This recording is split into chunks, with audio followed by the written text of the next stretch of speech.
6:21. Recording in progress. It is my pleasure to introduce students of Ortega Elementary. It's Leah Massis and Ty Betchard, and also we have Miss Arguello's fourth grade class. They're going to lead us in the flag salute, read the land acknowledgement, and provide highlights from their school.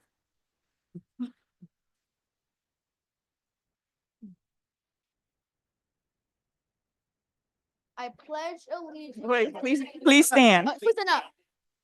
Please stand up.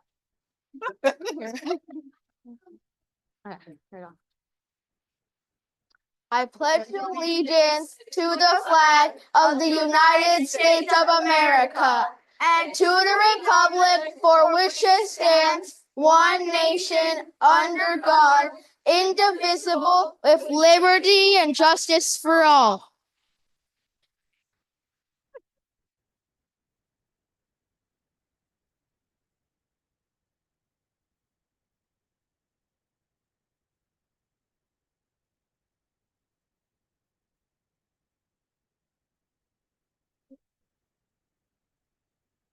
The Pacifica School District acknowledges that we gather on the unceded ancestral homelands of the Ramaytush Ohlone people.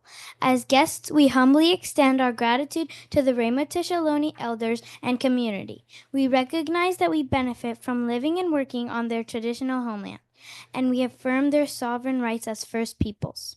As the original stewards of this land, the Ramaytush Ohlone understand the interconnectedness of all things and the importance of maintaining harmony with nature. Likewise, the Pacifica School District commits to teaching our school community how to be responsible stewards of this land.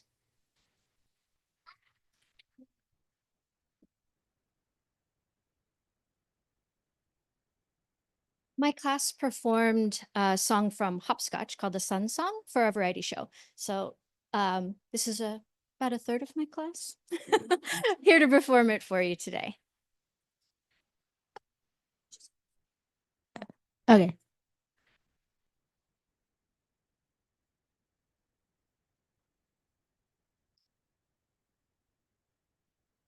A solar system is a star system. We take a moment to introduce the star of our system, our star, the one and only sun. I am a yellow dwarf star. There are much bigger stars, but they're out so far. I'm 4.6 billion years old. In the prime of my life, if truth be told, I can fit a minute. Sit down, hold on planets and asteroids, comets and space debris. I am the sun, the star of your solar system, a nearly perfect plasma sphere, made of hydrogen and helium, beating things around. I am the sun, I see you out there. 150 million kilometers. You're not too cold or too hot. Since you're orbiting in the perfect spot. Your life, our energy, the last food you humans eat. Water, gas, vitamin D. Though at night she's hard to see, I turn to water at dawn. Just don't look at her too long. Get those sunglasses, sleep sounds and sunscreen on. Okay, so I'm Claire coming out to you. You orbit me, but I'm moving to go around nearly 700 times the speed of sound on the Milky Way. And I pray you look. I better know if anything that's hard than, of course, 15 million Celsius. That's hot, but it's no interest. I love you, son!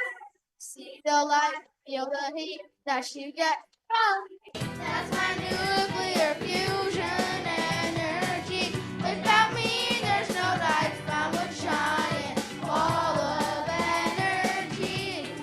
I am the sun, the star of your solar system. Your star, a nearly perfect plasma sphere. So round, made of hydrogen and helium. These things around here.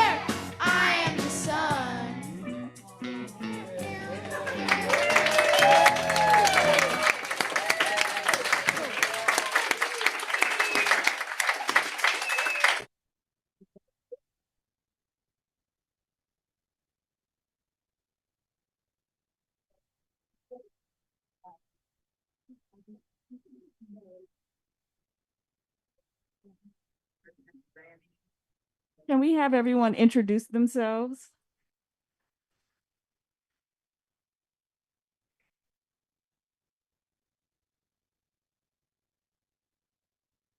I'm Leah. I'm Ty. I'm Isaac. I'm Ellie. I'm Wyatt. I'm Annabelle. I'm Sophia. My name is Zoe. I'm Haley. I'm Beatrix. And I'm Julia. Awesome.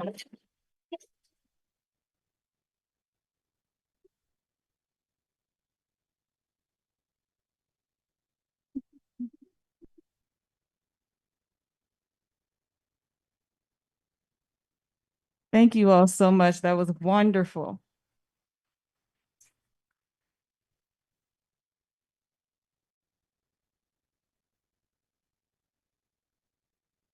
I think we had a song before. That's the first. That was the first. You all were the first school to sing a song, so that was great.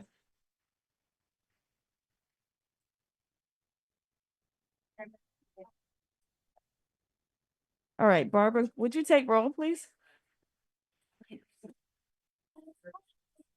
Here.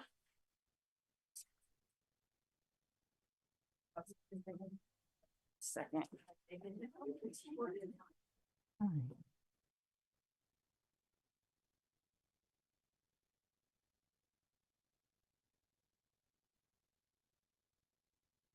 Right. The district records the audio portion of the meetings. All recordings are kept in the superintendent's office for 30 days and are available during that time period for inspection by members of the public on district equipment without charge.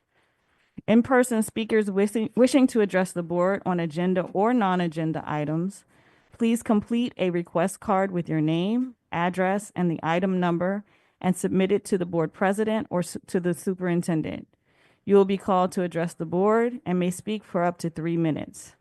Virtual speakers wishing to address the board on agenda or non-agenda items, please submit your first and last name and the agenda item you wish to speak on in the Q&A area of the webinar.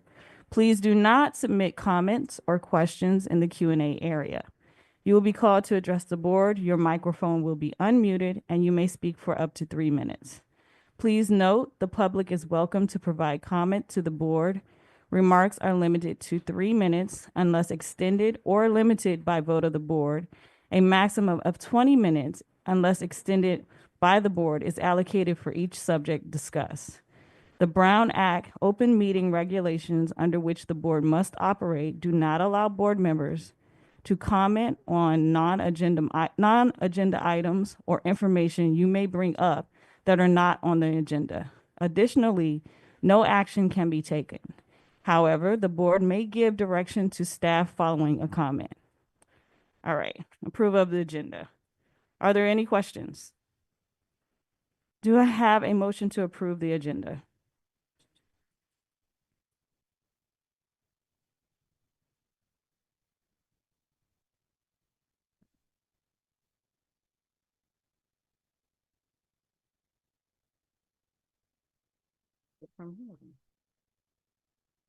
The board met in closed session to discuss closed session items 4A through 4I as listed on the agenda. There's nothing to report out on any of those items. All right. Let's make sure I'm not skipping anything. All right. All items on the consent agenda will be approved with one motion. Did we skip something? Oh, there's a public comment. Non-agenda item. Oh, are we? 8E. Okay. Oh, consent agenda. Okay. We have one comment from Brian Pomera for 8E consent agenda.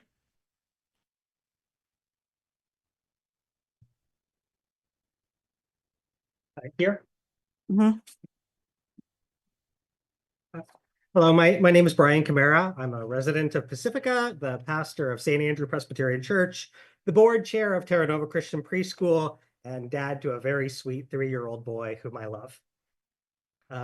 When I went to enroll my son in the TK lottery, I discovered on the district website that my son was not eligible for TK. He was born on June 15th, 2021, and the website said that the cutoff was June 2nd. We didn't enroll in the lottery. It wasn't a big deal. I basically work at a preschool. Until I learned that the kindergarten lottery was changing, and it seemed unfair that my son's peers should have 2 goes at the lottery while he only had 1. So I complained to a friend who was a teacher in the district, and she talked to some people, and she found out that he was eligible for transitional kindergarten this year, despite what the website said. And then last week, the website was updated to reflect the correct information that children born through the summer are eligible for TK. But the lottery already took place, and now my son is on the wait list for TK. All of the schools in Lindemar Valley where we live have a wait list for TK between 6 students and 12 students or 15 students. And it's frustrating, and I have anxiety about how to get my son into a local school. I don't know how the wait list works or or how the lottery process works, and I've asked a bunch of questions and emailed people, and I send out emails with 6 questions and I get an answer back to 1 or 2 of them. And I've asked 2 different people, and I was hoping there was a sheet of information that could tell me how this worked and everything, and that hasn't been sent out. And I also worry about the preschool in our building and that I serve on the board for. We have a ratio of 12 students to 1 teacher. And if you get an aide in there, that goes up to 15 students. But the school district operates on different ratios for their transitional kindergarten program, putting more kids into a classroom than we're able to. And I know that other parents have the same anxieties that I have about the lottery. We don't know how it works, and we don't know how wait lists works, and the answers aren't explained to us. And so how are we supposed to get parents to put their kids into our TK programs if we all have anxiety about the lottery and how the lottery works? And there's no clear information out there to be sent out to us when we ask for it. So I think that the board is moving very quickly on a change to the process that we don't understand and we don't know about. And I just wish that we had more information and that the board would hit pause to let us get the right kids into TK and learn about how this process works. Thank you. Thank you. We're going to have staff, Dr. Bowman will address your concerns right now. Thank you. Approval of the consent agenda. All items on the consent agenda will be approved with 1 motion, which is not debatable and which requires a unanimous vote for passage. If any member of the board, the superintendent, or the public so requests, any item shall be removed from this section and placed in the regular order of business following approval of the consent agenda. Are there any questions? Do I have a motion to approve the consent agenda?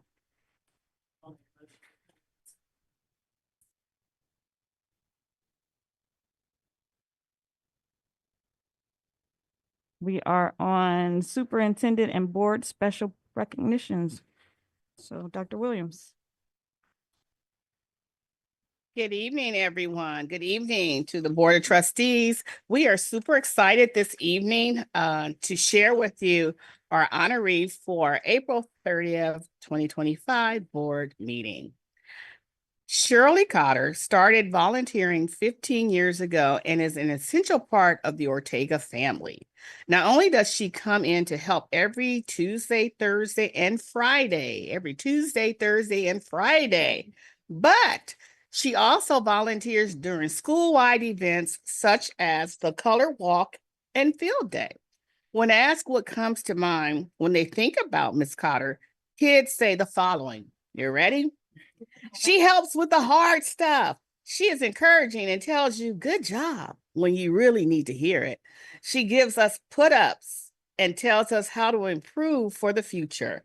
She will drop everything to help you. She checks in with you when you are sad. She lights up the room when she enters. She laughs easily and makes us laugh. She is GOAT, greatest of all time. She is extraordinary. I mean, wow. The work that Ms. Cotter does for Ortega in general is specifically invaluable. We love you, Ms. Cotter. So joining me, please, in acknowledging our wonderful honoree of this evening, Shirley Cotter.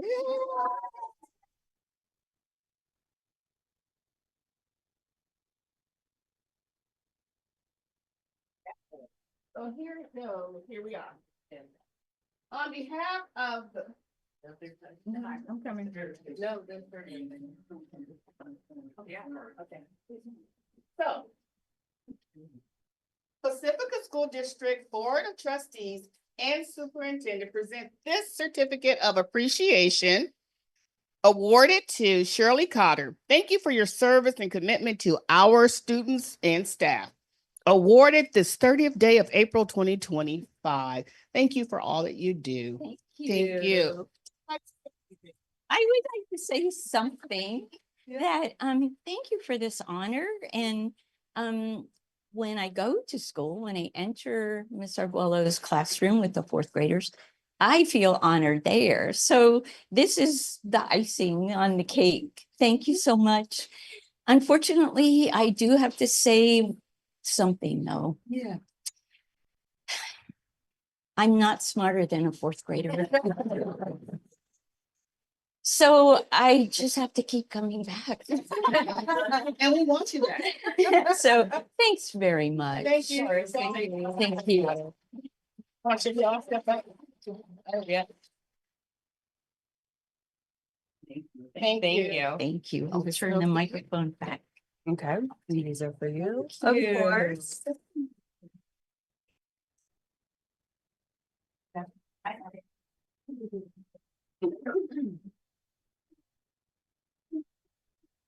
Okay, we are on communications. My name is Mateo Berlanik. I am a student board representative and 8th grade student at IBL. On Monday, me and the rest of the SIC met with the district nutritionist to talk about school lunch. Sadly, there is nothing we can do to change our menus. However, Ms. Sosnowski's exploratory class will start an after-school snack club or a snack bar for kids who stay late or go to the Boys and Girls Club. There's quite a few events coming up at schools all around Pacifica, like Sunset Ridge's variety show, high school placement tests for 8th graders, spring fling, and open house at Valleymar. Thank you. Thank you. Now we have people wishing to address the board. I can't make out the first name, but the last name is Davidson.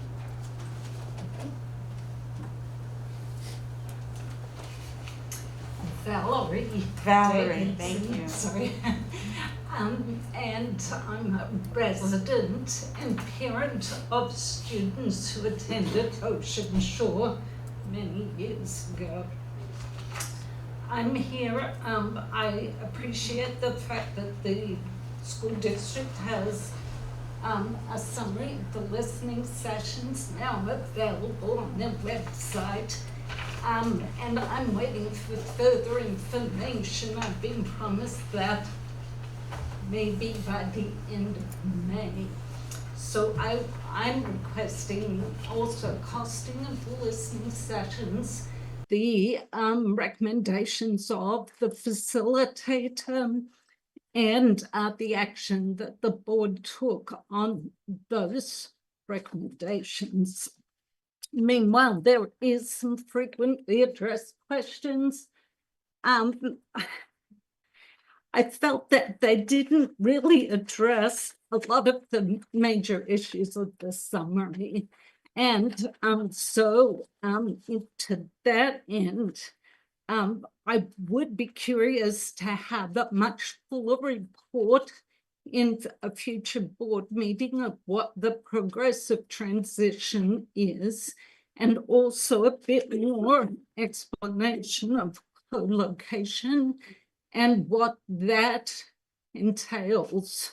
I went up to Sunset Ridge today, And I'm curious because one of the frequently addressed questions on the back was looking at the academic transition plan. League will convene a meeting between Sunset Ridge and Ocean Shore staff to discuss ways both Ocean Shore and Sunset Ridge models can enrich all students. I would think it would make more clarity of the co-location that these schools are addressing the needs of their students. And I think one of the concerns that Ocean Shore is having is this a merger or is it co-location? And it also came up at the court this past week. The judge did clarify that co-location of schools had principals of both locations, and I would hope would have appropriate signage that would indicate these are two different schools. I look forward to more. Thank you. We have Joan Weidman.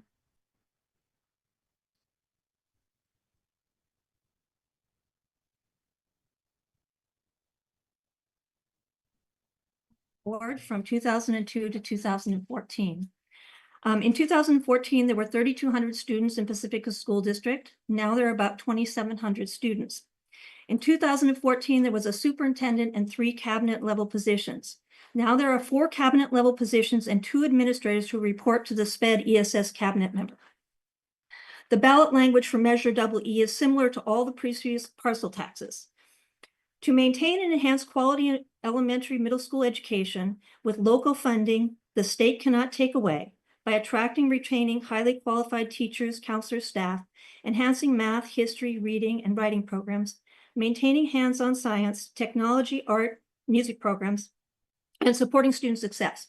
Shall the Pacifica School District measure be adopted, levying $98 per parcel with annual adjustments raising $1.1 million annually for 8 years, exempting seniors with independent oversight and no money for administrators. I have served on the Parcel Tax Oversight Committee since 2008, first as a school board member and now as a community member. Administrator salaries have not been charged to the parcel tax funds, but I do find it very disingenuous that the district has asked for a second parcel tax when the number of administrators has increased and there are 500 less students. Thank you. We have 2 online comments. First, we have Deborah Sherwin.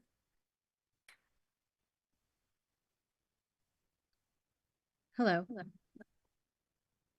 I'm an Ocean Shore parent of a kindergartner, and I hope to be one again when my 2-year-old is eligible for kindergarten in 2028.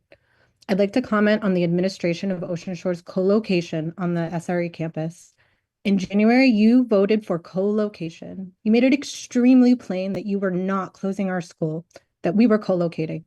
Many things were true because of that term, such as the lack of various review processes and a lack of longer timelines otherwise required for a closure. As a parent, I can look up the definition of co-location on CDE. I can listen to the judge at the recent hearing describe co-location as an independent entity sharing physical space but not programming, run by dedicated administrators. The way an immersion school or a charter school might share a gym or an art room with a traditional school, the same curriculum is taught, but with different schedules and approaches, and the same way the alternative program has been organized previously within PSD.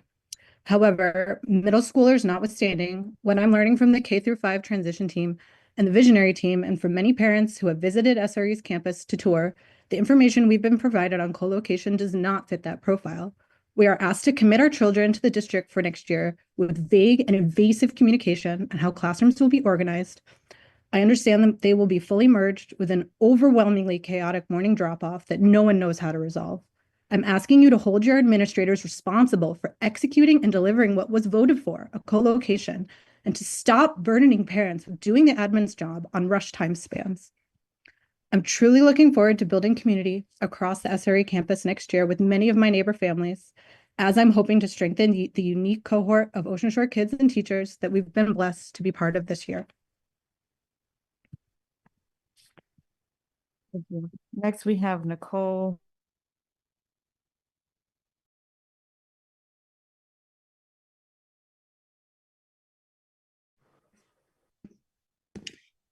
Good evening. My name is Nicole Sakhar, and I'm a parent of a student at Ocean Shore. Tonight, I'm speaking as a parent whose family is now likely leaving the school district. This hasn't been an easy decision, but it was ultimately driven by the uncertainty surrounding next year's school changes. Each fall, our family waits weeks for special education services to begin for our child. That experience is not unique to us, and while it's frustrating, we've learned to be patient, understanding that the start of the school year is often chaotic. But this isn't any ordinary end and start of another school year. The upcoming school changes are an extraordinary event that you, the board, voted to approve, and the same level of patience shouldn't be expected of us. We're now just weeks away from the end of the school year, yet families remain largely in the dark. While invitations to open houses and community events are appreciated, what we truly need is a clear, detailed plan for this co-location. Something that gives families the ability to prepare our children, especially when not every child can simply go with the flow. Flexibility is a skill and executive function that many students, including my own, struggle with. For them, preparation isn't optional, it's essential. And without a clear vision of what this transition will look like, families who choose to stay in the district are being asked to help their kids take off with very little runway. Families need to know, which classrooms will our children be in? How will the OSS program and our school's distinct character be carried over to the new site? Which Ocean Shore teachers will be with them? During a recent tour of the Sunset Ridge campus, it was shared that there would be one principal for both schools. That seems to contradict the idea of a true co-location, which the speaker before me already defined. If I'm misinformed, that only reinforces the larger issue, a troubling lack of transparency. If enrollment was such a huge issue before, perhaps clear, direct answers now might help reassure families who are still deciding where to enroll next year. I understand special teams have been established, and I want to sincerely thank the visionary and transition teams for their dedication and care. But I have to ask, where are the resulting plans from these meetings? Where is the communication to families about what's being decided? It feels as though the district is placing too much responsibility of this transition planning on these groups, rather than stepping up to lead with accountability for the decision that the board voted to approve. Please lead with the transparency that this moment demands, and communicate a clear, actionable plan now before more families make the decision to leave. Thank you. Had an opportunity for us to work with workforce housing with Brookwood. We had that today, so we're looking forward to that project moving along. We will have an update. We had the principals meeting, and there is, while a lot is going on in the community, just remember that there are wonderful and great things going on for our littles, and I could not be more proud than to be here before you as your superintendent. And finally, just want to read something that was sent to me.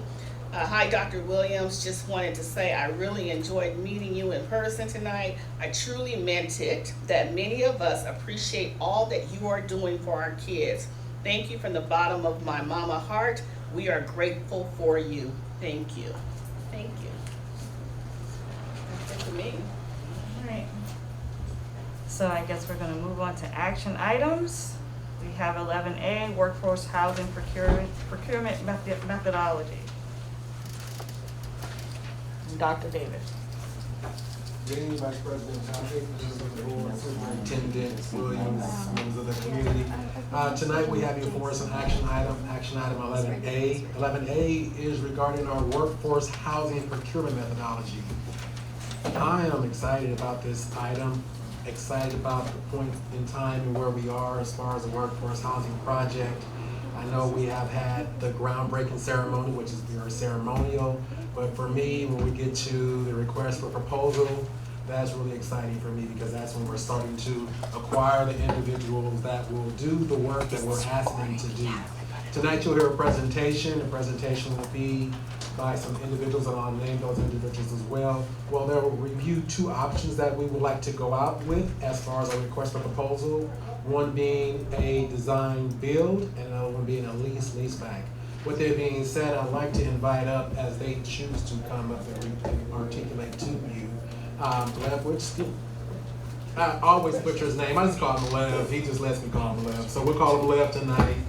We have here Mr. I'll call you Shepherd. My grandmother would pinch me. Mr. Yuri, who likes to go by Shepherd. And then we have our our construction contract manager, our bond manager, CC me with us as well. With that being said, these individuals will present to you this evening the presentation. Here is a clicker. If you can queue up for us, that would be great, Joe. And I will release the mic to these individuals. Mr. Harry, would you like to say a few words? Okay. Good evening, Shepherd Harry with Brookwood Group. It's been our honor for many years to be working on this project, and many years as a result of a very painstaking approval process and several challenges along the way, COVID and a few other things. But the thing I'd like to say now is I think we're at a point where speed becomes the most important thing that we have before us. We need to take advantage of this opportunity in the market window. There's so much uncertainty in the market that works both ways, for and against the project. But I think it's a good time to buy construction, and that's a stark contrast to years past. So with that, I'd like to turn it over to Lev, my colleague, Lev Weisbach, and also we're honored to be working with CCME. Good evening, board. Thank you for letting us have this opportunity to present where we are on the project. I want to real quickly go through just a quick status update. Last time we were before you, we had been asking for approval on the contract for the abatement company to work on removing the hazardous materials from Odstat, and that work started on 4/14 and is ongoing. We expect to be completed sometime in the middle of June. We also, since last we've seen you, we sent out a request for qualifications to the contracting community throughout California. We received 9 responses back from a number of builders, which was what we thought was a very good response. Quite a few of them are multifamily housing builders that are very active in the affordable housing arena in the Bay Area. Very tried and true. Some of the firms have been around for upwards of 70 years, so we got a really good response. We have been working for quite a while now on trying to finish up our revision to the building permit application. It was due to be resubmitted last week. There was a little bit of a hiccup in some coordination with civil engineering, and we've resolved that, and they're packaging it up and getting ready to send it to the back to the building department. So in addition, we've been doing a lot of work with utility companies for the engineering required to do the off-site work for the project, which is going to include both water service and PG&E for the electrical service. PG&E is always a little challenging, and it takes a lot of work to get everything that they want in front of them, but things are moving along. We are working on finalizing all of the finished materials with the architect. They've made a couple of presentations which we've been trying to refine. It's an interesting product type because we want to make sure that the units are really attractive, but we also know that people are going to be moving in with their own sort of notions about their aesthetics and their color scheme. So to develop a sort of overall approach that allows for that to happen is a little bit of extra work.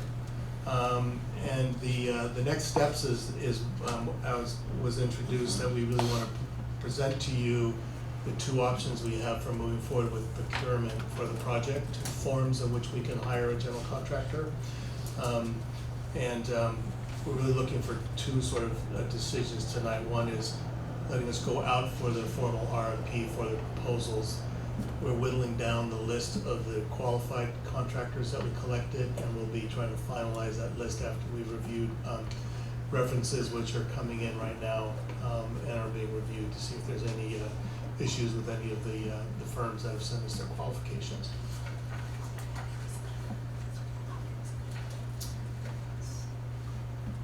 So we talked about, we can go through the first two slides, which were the recommendations for both releasing a request for proposal and discussing procurement methods.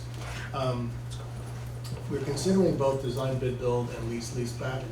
Design bid build has the potential to be the lowest and cost and fastest way to commence construction, but it also has the downside of a hard bid and potential for cost issues coming up if there's things in the documentation for the project that weren't anticipated.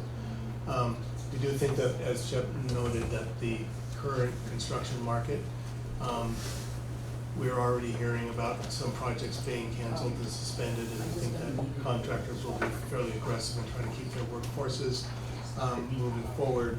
The other side of that is that material costs are likely to go up because of the tariffs and uncertainty in the market. So it's an interesting, volatile time. I'm going to talk real quickly about some of just the quick process of the design bid build, and then Cece's going to talk about lease-back. So with the design bid build, we take the plans and specifications that we've been working on, and we issue those to a list of the pre-qualified contractors. The pre-qualified contractors, after a certain duration that we give them, they go out and they contact their subcontractors, and we'll end up putting together a lump sum bid for the project. That lump sum bid will basically say, we will build what you put in your drawings and your specifications for this amount of money. We would use a standard contract for construction going forward. There's been some, this project has had such a long trajectory, and there was a different formulation prior to the pandemic, when there was going to be a design build project and there was going to be a developer who was going to basically take the project from the design development stages forward and work with a contractor to develop the project more in a design build fashion, which would mean that they would be just reaching out and working with subcontractors and refining the budget as they went, rather than this hard bid idea. That was decided that it wasn't workable quite a while back, and that we would go forward with a design bid build contract version, which is what we have been doing. So we've developed the drawings to the level where there's an expectation that everything that needs to happen for the project to get built successfully is in all that documentation. I'm going to let Cece take over from here and talk about the alternative method. So the alternative method is called lease-back. So this is the process for lease-back. The drawings and specifications are issued to pre-qualified general contractors. They are requests for proposals. And general contractors provide a fee to perform the construction services. And these fees are typically related to general conditions, insurance, supervision, and management of construction portion of the scope of work. And then the general contractor is selected based on best value and not solely on the lowest fees they previously identified through the response to the request for proposal. And we will also conduct interviews of the project team.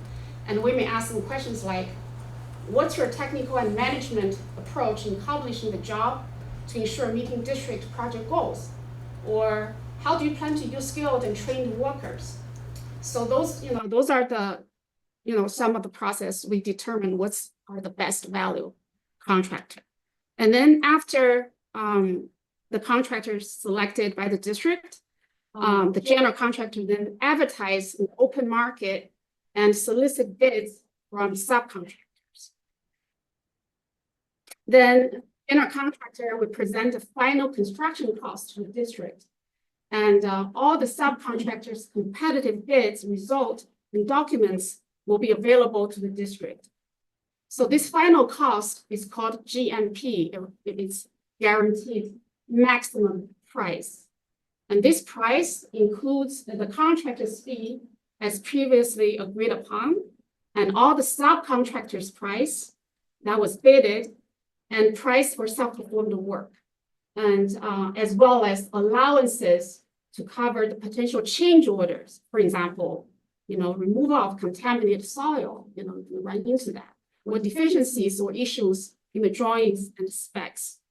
So if the cost is on budget, the district will enter into contract with the general contract.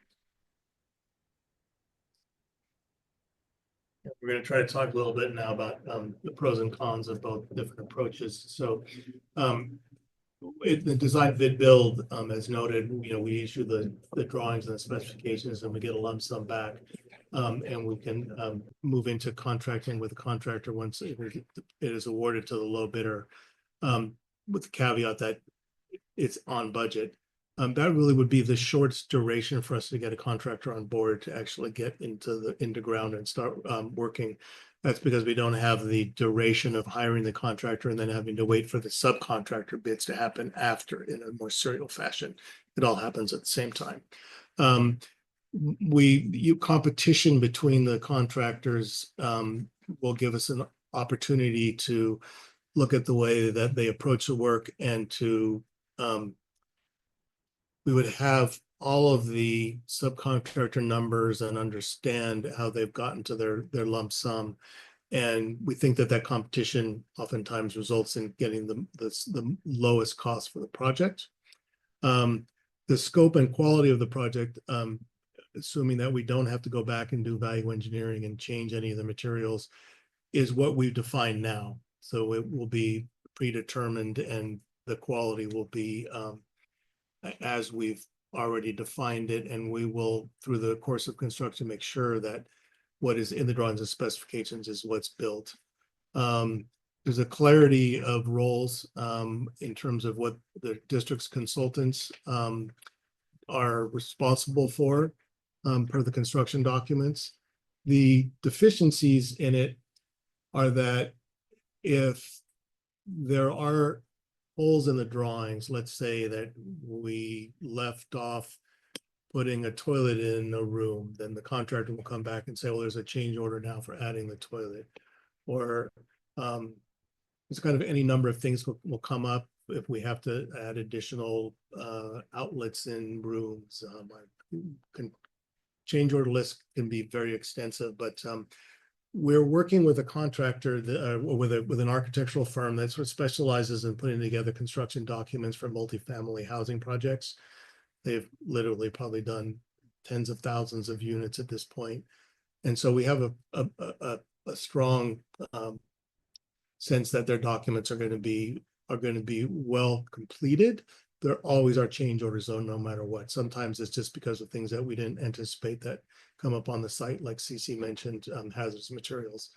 Another con is that we end up in this situation where if the contractor comes back and they say that they didn't think that something was included in their change orders, we often get in a very adversarial sort of position about that and try to protect our owners, our clients, from having to pay these change orders. So sometimes there's a lot of debate about whether or not they should have anticipated what they're claiming was not shown in the drawing.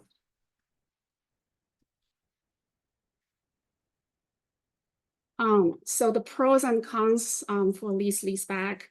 The pro reduces potential for change orders as subcontractors, as the contractors review and inform design team of any deficiencies prior to finalizing a contract, and increase ability to meet budget goals, reduce the surprises, and enhances collaboration between general contractor and design team. The con is there's no apple to apple price comparison between general contractors. And it requires extended duration to establish a final contract price. It's a little bit longer, but it's about similar duration, but the perception is it's a little bit longer. And the change orders are not completely eliminated. However, this change order is preloaded into the initial price. So I have put together a line by line, side by side comparison between lease and leaseback and design bid build. So how is contractor selected? So for lease and leaseback, the best value selection is, and it's based on qualification, past performances, and price. And design bid build is entirely based on lowest price. And is it competitive bidding?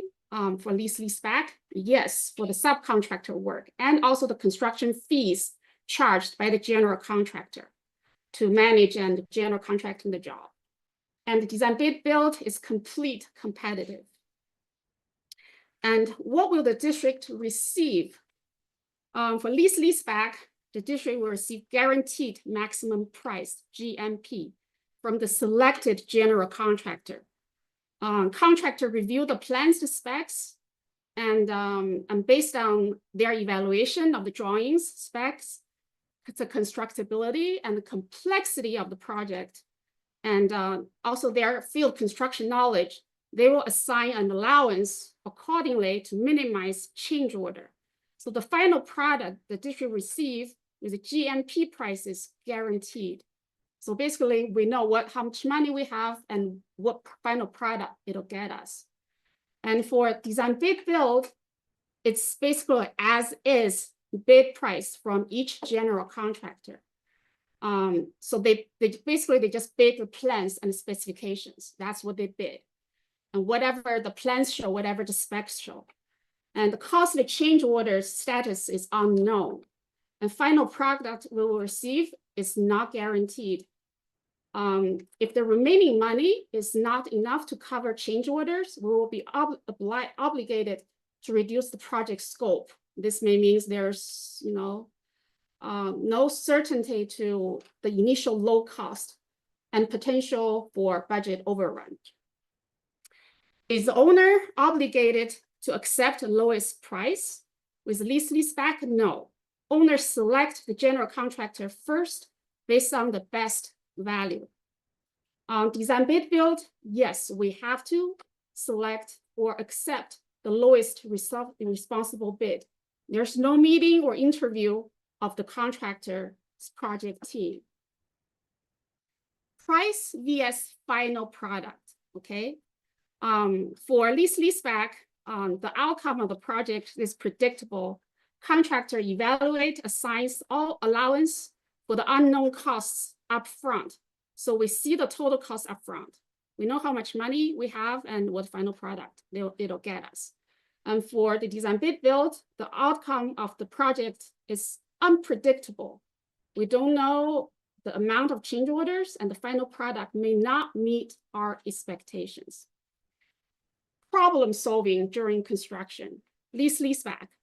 The contractor is part of the team to solve the problems if encountered during construction, as opposed to leaving entirely up to the design team who doesn't have the field practical knowledge and cost associated with the solution. For the design bid build, the design bid build contractor is less likely to spend any effort in solving the issues. They will price a solution provided by design team and give us change orders. Work dynamic vs construction schedule. Because lease back foster collaboration between the architect and the contractor, risk is more balenced. Builder assumes more cost and performance risk. The stronger collaboration reduces the adversarial relationships. Job gets completed, tend to get completed on time. And for the design bid build, can result in adversarial relationships if project issues arrive. Pointing fingers, arguments on the gray areas in the construction documents. Owner has greater exposure to claims and disputes, which could drag on the project prolonged period of time. Quality impact. General contractor bid out to the subs and they do vet the subcontractors with good track record. The job runs smoother on time. Ms. Ming, we've reviewed this, so you don't have to read it all to us. Okay. Thank you. Okay. I think we should open it up to questions. Okay, my question is for you, Ms. Ming. You are our project lead on this, and I want to hear what your opinion is as the best option from your professional standpoint. I am okay with either method, but there is a condition for the design bid build. If we were to go with a design bid build, we need to do a constructability review, basically to check the architect's work, because The plans and specs is our only protection to ensure the contractor is accountable for the low price they gave us. And so it's sort of like, you know, audit for accounting practice. Somebody got to check the work, making sure if we have a high quality set of plans and specs, that's our only protection. And do you know what the budget would be to do that, to check the plans? I would say within $10,000. Anybody else have questions? I have a question. Have we started down either one of these roads yet? No, we haven't. Okay. No, we haven't.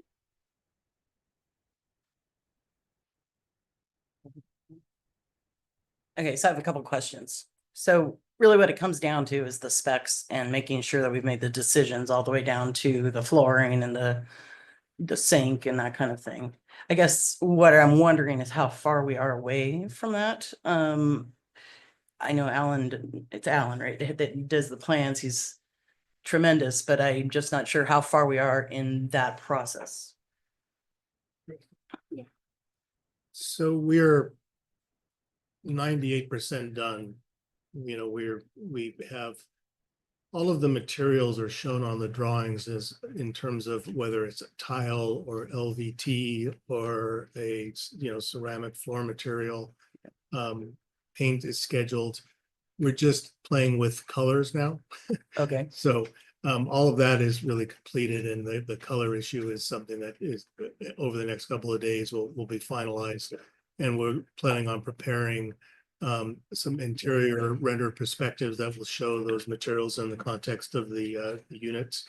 We're working on doing 2 unit types. One unit type with a slightly different colorway than the other unit type is very common in these multifamily projects to be able to offer sort of somebody walks in and like, well, that's too gray for me. I like the one that's a little more this way. So we've developed 2 material types for the project. And then we've done a little bit more interesting design in the management office and in the community building with a little bit more color and a little bit more interest. There's 385 drawings on the drawing set. And of course, the work is not just the work of the architect. You know, there's the structural component, there's mechanical component, electrical, plumbing, civil. There's, you know, drawings that outline the photovoltaic arrays over the carports.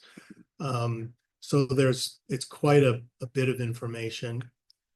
I actually live in a condominium that was documented by the same architect and have all the drawings for the building I live in, and have reviewed those thoroughly. And refer to their drawings for other projects. So, you know, as we get the final bid, we will put aside a hefty contingency that will be available when these change order issues come up, so that it's not like we will take that low bid and not, you know, look at what we need to do to make sure that we have something to cover the change orders. And there's some industry standards in terms of like what percentage of the overall project costs you would hold back for a contingency. Okay, so my other question is the permit. So the permit isn't quite completed, or we're not quite there. Right, we're completing the revisions to the permit. Okay. And what the good thing about this is that, you know, if you go out to bid before a permit is complete and then the building officials have changes that they want you to make, then you have to go back to the contractor after those changes are made and revise the pricing based on that. In this case, we will be issuing the set that is the response to the building permit comments as the set that goes out for bidding to the general contractors. Okay, so they have a set. So even if you wanted to add to the 2% of details, that wouldn't be actually, we'd have to kind of go back. That wouldn't go through the permit process. That would be just, we'd be relying on Alan to put that all in there. Right, you know, it depends on what it is, right? If they come back, one of the things that I've experienced lately is that, you know, the building department send out these building inspectors, and the building inspectors look at your drawings and look at what you built, and they want there to be a conformance between the two. In the past, there was a little bit of, you know, fuzziness, and now the building inspectors are being very, very rigid. And so if, you know, you put a door here and you move the door over 3 feet, they're gonna say, well, you need to go back and submit that to the building department for a permit revision. So it really depends on the nature of it. If it's color choices, paint colors, we change, you know, a tile from a 4x4 to an 8x8. None of that will matter, but it's when we get into issues that are structural related or have any life safety issues around it. I guess I'm just wondering if while we're waiting for the permits, that we just make sure that we get all that extra information into the plans. But you're saying, but Right, like well, I'm saying, it's already submitted, so we can't. Right. Well, we had that discussion within our team that whichever way we go out to bid, if we were to go out to bid, design, bid, build, and the contractors have 4 to 6 weeks to respond to our request for a proposal, there's always a question period in there where they get to review the drawings. And then if they see anything that's missing that they need clarification on, they will formally ask us. Right. And then we will issue all of those clarification, response to those clarification questions to all the bidders. And we were talking about today, we could use that time period to do our own in-house review of the drawings, so that by the time we get the clarification questions, if we find anything in terms of us acting as the peer reviewer, I've done this before. I've done a number of drawing set reviews for other architects. You know, that we would then be able to fold those into the response to the questions from the general contractors to make sure that all the holes as best we can are plugged. Again, you know, there's things that could happen.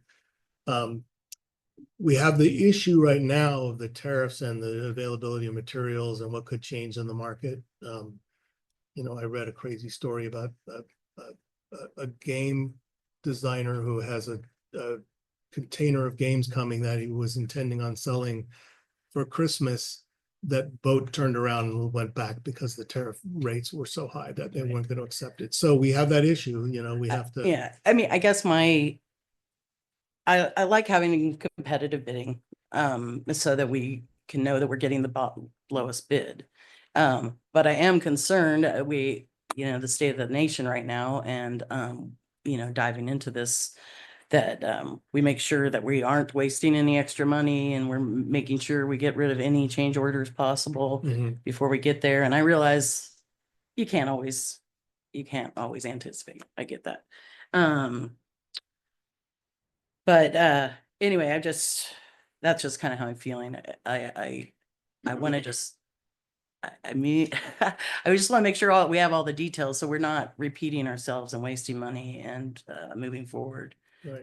So anyway, that's It's just, all my questions. And I have a follow-up question to my initial. If you do the review of the plans, how much additional time does that add to our timeline? And if we have it reviewed and they miss something that was really important, how do we ensure that we're not caught, you know, having to pay for something that should have been found when we reviewed the plans? So the process to review the plan is we have a third party, you know, someone who has expertise to do these.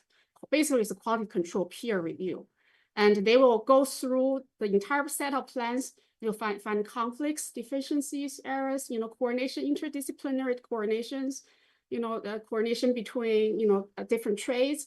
And then they will provide like markup, you know, markup report. And these show up as a comments. And we'll give the comments to a Brookwood, and they will work with their architect to address, basically pick up each of the comments, make corrections, revise the plans. And then we'll resubmit back to the reviewer, and making sure everything is picked up. And then that plan will be ready to go out to bid. And that process, I would expect to be around 2 months, including picking up all the comments. So basically that we would add an additional 2 months to the timeline. Yes. Okay. And then if they miss something, what then? Generally, they don't miss anything. Yeah, if the quality control reviewer missed something, yeah. So everybody make mistakes, right? So there is a chance they might still miss something if issue is really deeply buried. But this is the best we can do. You know, we can just find a really good QC reviewer, but still that requires, we check their past clients to see, if their review is being helpful, how good of a job they did, and then we just find the best reviewer and this is the best we can do to help quality control the project, to minimize change orders. Yeah, they might still miss something.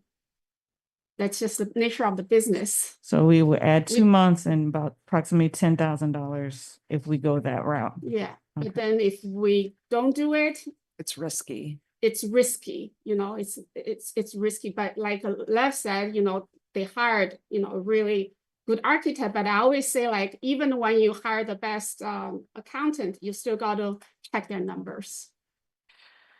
Okay, does anybody else have any questions? All right, Dwayne or Dr. Davis, I'm sorry. It's fine. And so with that being said, it is a recommend to the board that you digest the information that you have this evening. Consider both of the options that are before you. Think about the geopolitical climate that we're in currently, understanding what has been presented to you, and then provide us your insight on the direction in which you would like the board for the district to move.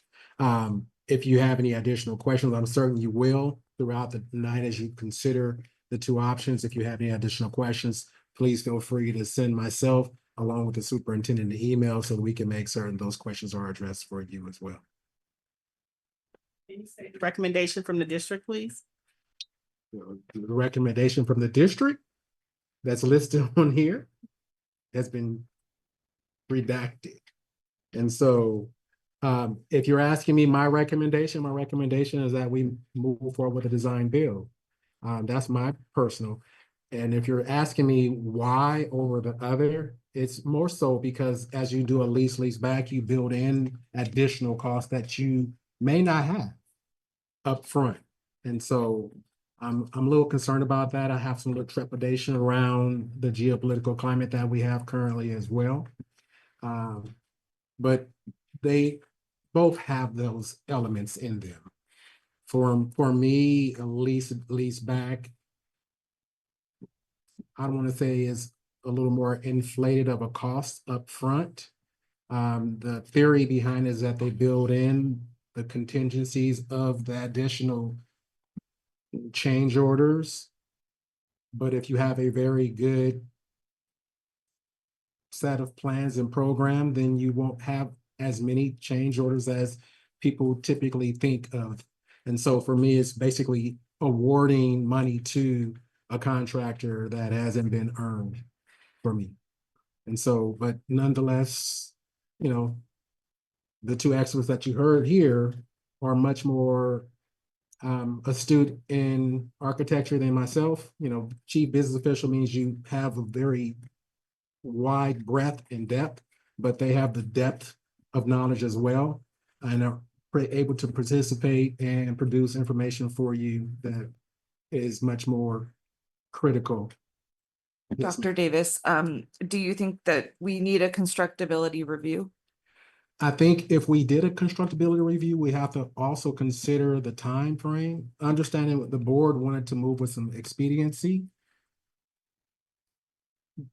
That would be a decision that you guys will have to make. I think we should discuss that. Yeah, that's a decision you'd have to make. Okay. Well, we still don't have the permits, right? Right, we don't So have the permit. There's going to be some amount of time that we're waiting no matter what. Do we have Correct. any idea what that timeline? Permit? Mm-hmm. Generally, it's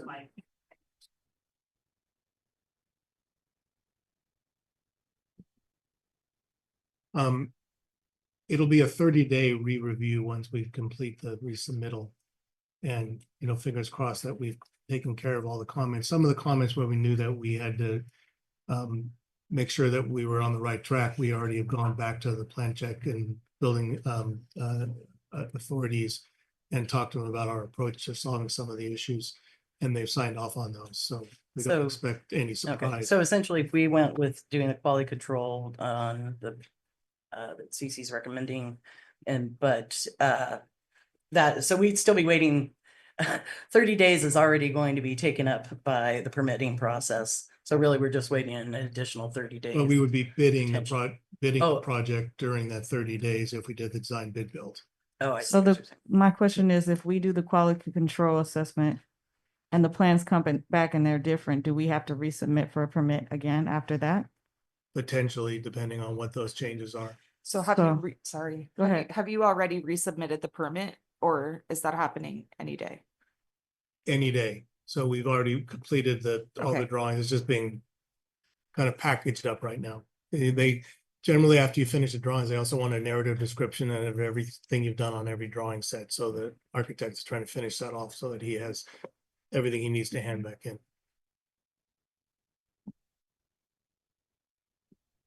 I want to clarify something, because usually you need to have completed plans before you go out to bid. You have to, otherwise, how is the contractor going to price again your changes? You know, we have Right. to have one process and run a clean process. Right, so basically, we need to have these plans cleaned and reviewed before we go out for the bid, as well as the permits, Yeah. sounds like. Correct. I think considering that we're using public funds for this project, it's really important to make sure that we're doing everything, we're minimizing the risk. Yeah, and we should be efficient, so I don't think it's important, I don't think it's a good idea to go back and forth unless we have these plans, reviewed, ready.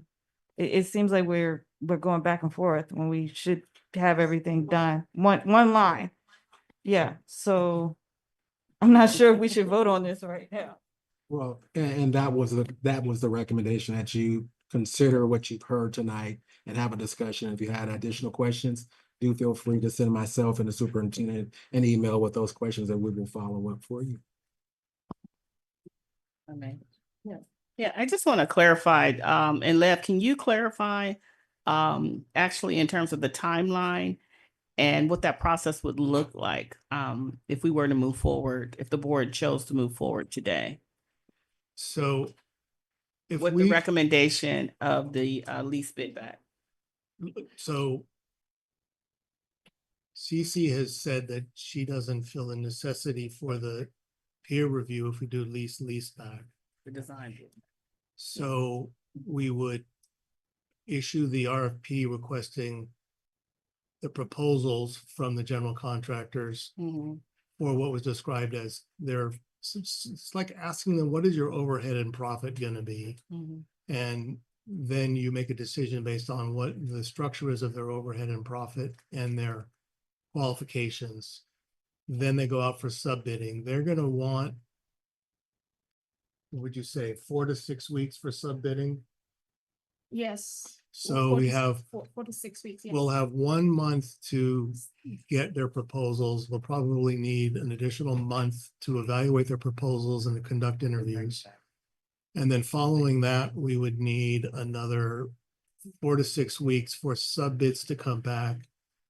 Then on top of that, we would need the evaluation of the sub bids and potentially back and forth between the design team to finalize the approaches to all the work as part of the effort to get the project to budget.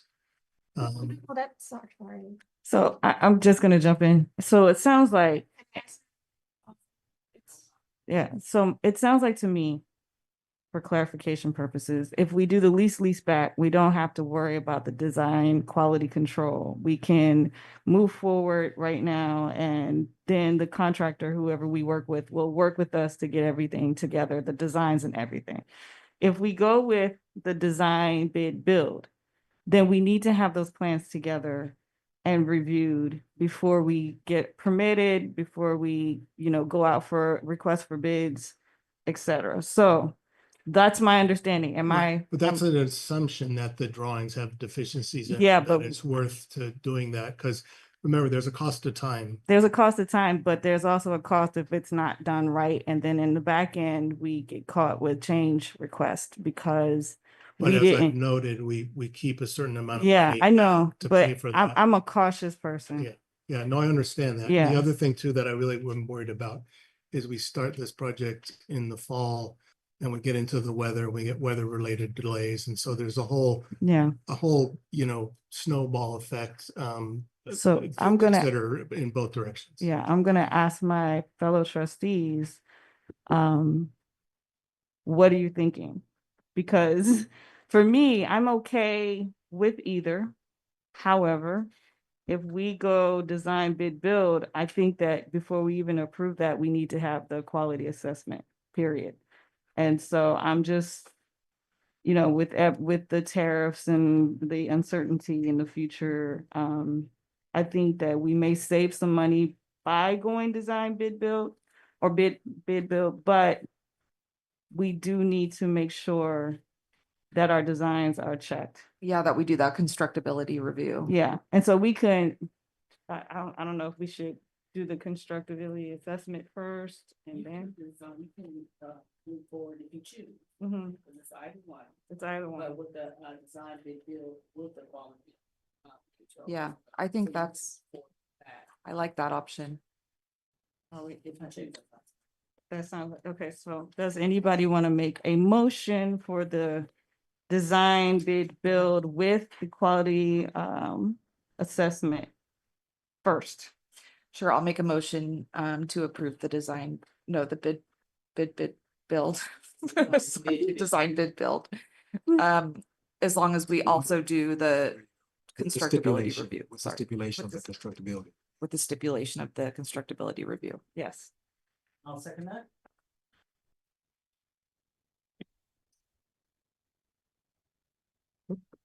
Thank you very much. All right, thank you. So next we have 11B, Day of the Teacher and Teacher Appreciation Week Resolution number 2025-04-30A and Classified Employee Week Resolution number 2025-04-30-B. This is Dr. Torres. Good evening, Board Vice President Doggett, Board of Trustees, and Superintendent Dr. Williams.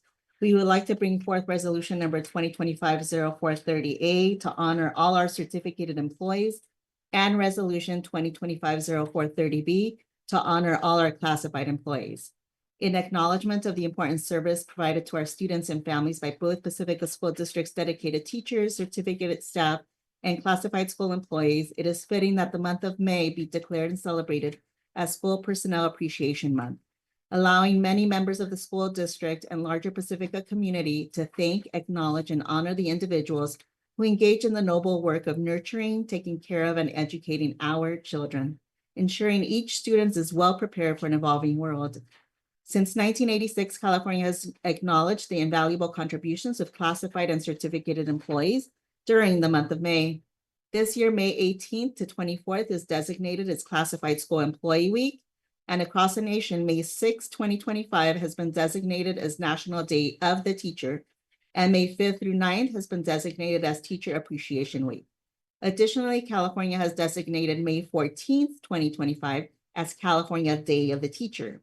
It is with pleasure that these resolutions are brought to the board in acknowledgement of the many important contributions made by the teachers, certificated employees, and classified school employees of the Pacifica School District on behalf of all our students and families. It is recommended that the board approve resolution 2025-04-30A, recognizing May 5th through 9th, 2025 as National Teacher Appreciation Week, May 6th, 2025 as National Day of the Teacher, and May 14, 2025 as California Day of the Teacher, and resolution number 2025-04-30B, recognizing May 18th through the 24th, 2025 as Classified Employee Week. We also have the resolutions. You want to start? So we're reading the dash A, right? Okay, so. All right, you starting or you? You can start out. Okay. Board of Trustees, Pacifica School District, County of San Mateo, State of California, Day of the Teacher and Certified Employee Appreciation Week. Resolved by the Board of Trustees of the Pacifica School District, County of San Mateo, State of California, that whereas former First Lady Eleanor Roosevelt persuaded the 81st Congress of the United States of America to proclaim a National Teacher Day in 1953, and Whereas National Teacher Appreciation Week was established as the first full week in May in 1985 by the National Parent Teacher Association, PTA, and whereas California Day of the Teacher was modeled after El Dia del Maestro, which is observed in Mexico and Latin American countries, and arose out of legislation co-sponsored by California Teachers Association and the Association of Mexican American Educators in 1982. And since then, a day in May is set aside every year to honor instructional excellence in public schools. And whereas the Board of Trustees acknowledges and appreciates that Pacifica School District teachers and certified employees are the heart of our schools, guiding and inspiring students to achieve their highest potential. And Whereas the educators of Pacifica School District demonstrate daily their deep commitment to academic excellence, student well-being, and equity. And whereas teachers continually adapt, innovate, and persevere, creating welcoming classrooms, building meaningful relationships, and shaping the future of our community. And whereas the Board of Trustees recognizes that Pacifica School District teachers employ countless hours preparing lessons, evaluating progress, counseling and coaching students, while filling roles of listener, explorer, role model, motivator, and mentor. And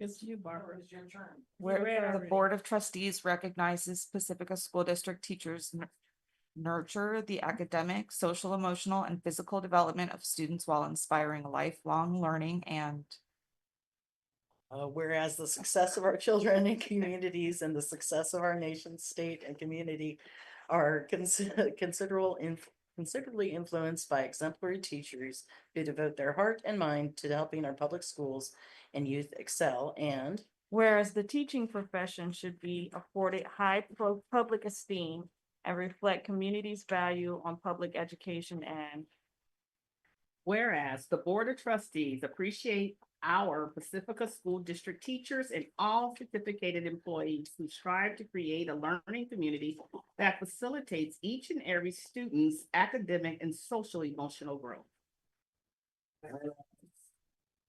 Fifth is May 9th, 2025, has been designated as National Teacher Appreciation Week, with May 6th, 2025 proclaimed as National Day of the Teacher and May 14th, 2025 as California Day of the Teacher. now therefore be it resolved that the Board of that the Board of Trustees of the Pacifica School District proudly proclaims its appreciation for the outstanding job performed each and every day by the teachers and certificated employees of the district who, through their gift of teaching, enrich the lives of all their students. this is regularly passed and adopted this 30th day of April, 2025. All right. So I'll make a motion to approve this resolution. I'll second.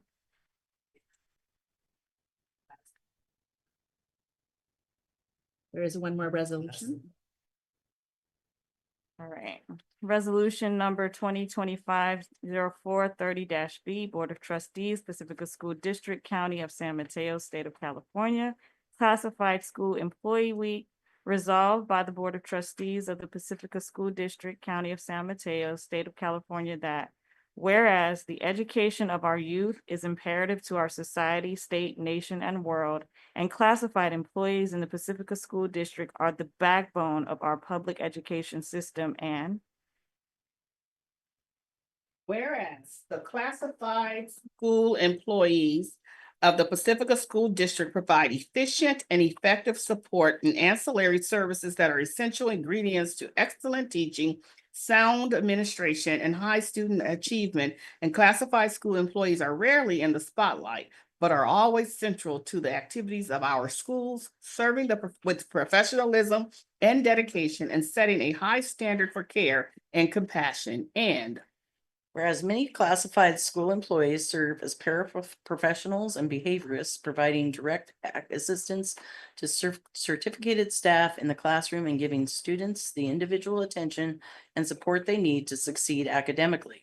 And other classified employees perform vital clerical, transportation, food service, office support, maintenance, custodial, and many other functions that sites and district office need, and which provide many students with important educational services. And Whereas, even as our system of public education depends on classified employees to serve students and staff, they often work in challenging circumstances and with diverse talents and true dedication, continue to nurture our students and support their colleagues. And the third full week of May is designated Classified School Employee Week by the state of California. Now therefore be it resolved that the Board of Trustees of the Pacifica School District hereby recognizes and honors the contribution of classified school employees to quality education in the state of California and in the Pacifica School District, and declares the week of May 18th through 24th, 2025 as Classified School Employees Week in the Pacifica School District. Regularly passed and adopted this 30th day of April, 2025. Do we have a motion to pass? I'll make a motion to approve the resolution for Classified School Employee Week.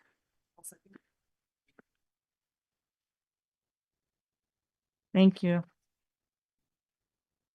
All right, we have item C, 11C, final layoff resolutions, memorandum of understanding regarding layoff effects, CSEA, and its chapter number 128, and a memorandum of understanding co-location and restructuring transition impacts, LSCA.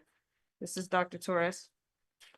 Good evening, Board Vice President Doggett, Board of Trustees, and Superintendent Dr. Williams. We would like to bring forth a request for approval of final layoff resolution for both classified and certificated staff and memorandum of understandings regarding layoff effects, including a grant clerical job description and a one-year extension agreement regarding the hybrid administrative secretary position, and a memorandum of understanding regarding co-location and restructuring transition impacts for certificated employees.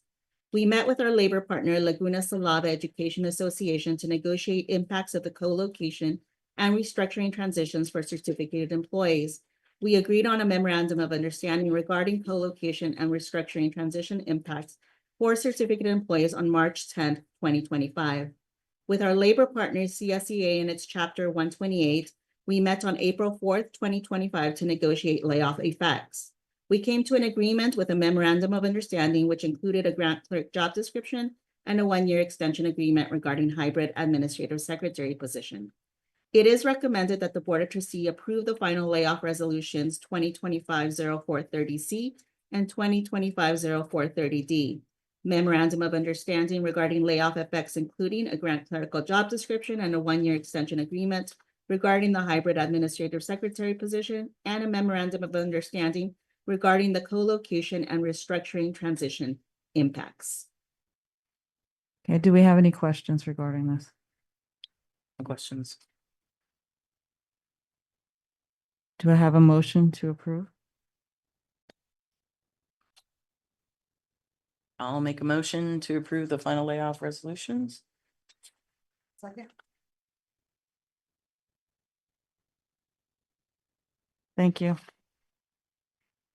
We are on 11D, approval of Chief Business Officer 2024-2025 Workdays Agreement. This is also Dr. Torres. Good evening, Vice President Doggett, Board of Trustees, and Superintendent Dr. Williams. We bring forward for approval an agreement to extend the Chief Business Official Garrett Logan Martin's contract to include 7 workdays in 2024-2025. The financial impact is approximately $5,378.38. This will allow for overlap during fiscal year 2024-2025 as we transition this important role. This agreement also includes the new Chief Business Officer's attendance and participation in the California Association of School Business Officials CASBO conference. It is recommended that the Board of Trustees approve the Chief Business Official 2024-2025 Workdays Agreement to extend Garrett Logan Martin's contract to include 7 additional workdays in 2024-2025. Do I have any questions? I have a question. Is it Garrett or is it Logan? So I go by my middle name, which is Logan, because I have a cousin whose first name is also Garrett. We both go by our middle name. Okay, that's it. But legally, it's Garrett Logan. Okay, thank you. So let everybody went, Garrett, Garrett, like. All right, no questions other than that. All right, do I have a motion to extend Garrett's contract to include 7 additional workdays? I'll make a motion to approve the 7 additional workdays. I'll second. Thank you. All right, we're on 11E, and I think we have a public comment for 11E. So Joan Weideman.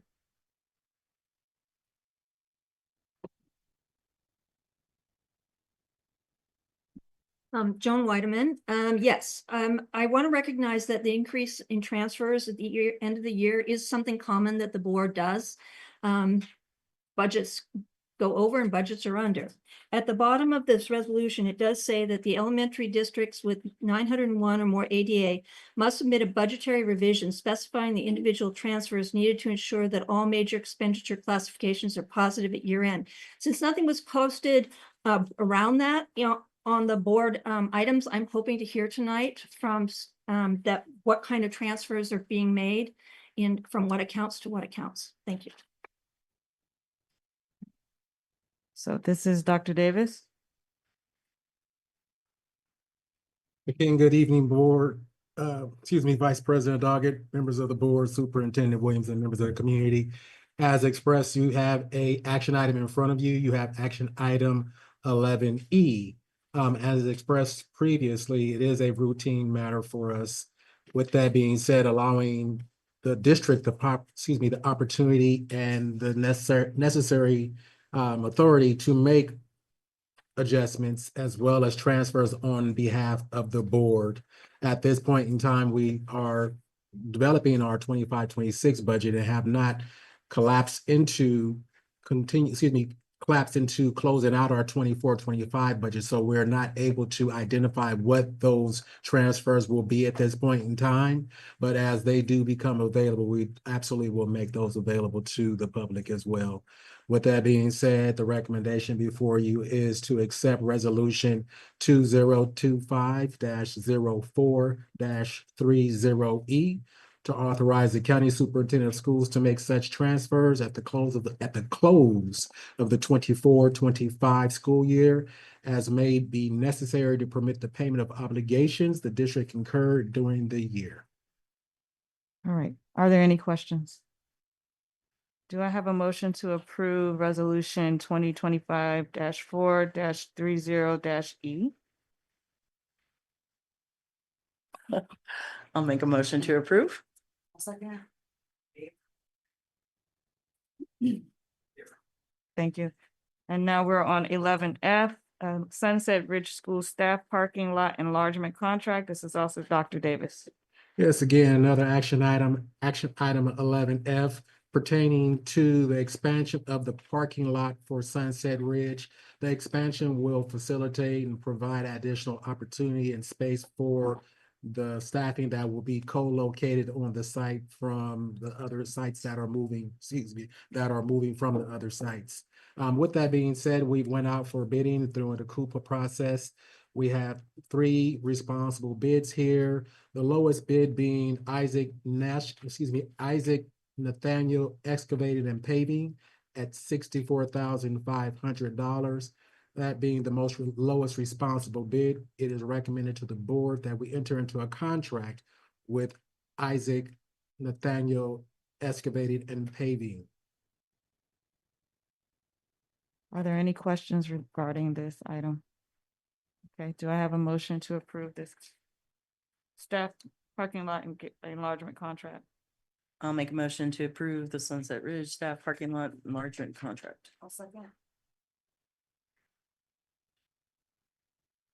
And just for FYI, that will be utilizing the Measure G bond funds as well. All right, we're on item 12, Board of Trustees, Superintendent's recap. Do we have any recaps? And future agenda items? Nothing? So we're done? All right, well, I will end the meeting at 8:04 p.m. I'll call Mike.